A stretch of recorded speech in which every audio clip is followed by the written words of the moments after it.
CBS's The Bold and the Beautiful was revealed that Xander wants everything to be resolved legally. Thomas did wrong, so he must take responsibility for his mistakes.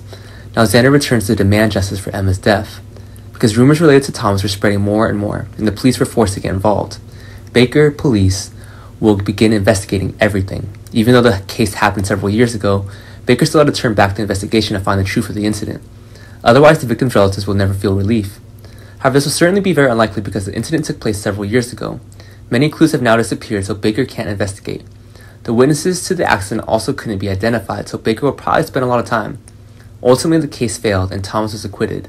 There's not enough evidence to prove that Thomas was involved in Emma's death. Even though Baker tried hard to find the truth, the case had passed so long that the clues were almost gone.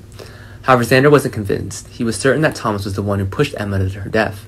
And Thomas didn't even save Emma. Why was Thomas able to be acquitted? He suspects that the Forster family bribed the judge to have Thomas cleared. After all, their family is very rich, so they can't completely spend that money to help Thomas. Did Xander finally have to lose money and power? Xander started to lose control. If the law couldn't punish Thomas, then he would.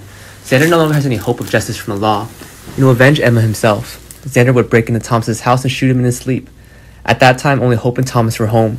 Xander stuck into there silently, so the two of them never noticed. By the time I heard the gunshots, everything had happened. Hope heard the gunshots and panicked and took Thomas to the hospital. Luckily, Thomas didn't die because Hope was by his side. Thomas was discovered early and received timely emergency treatment.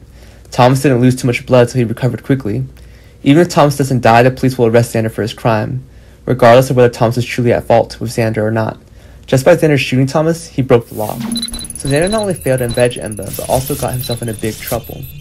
And Thomas would be more sympathized by everyone after the accident.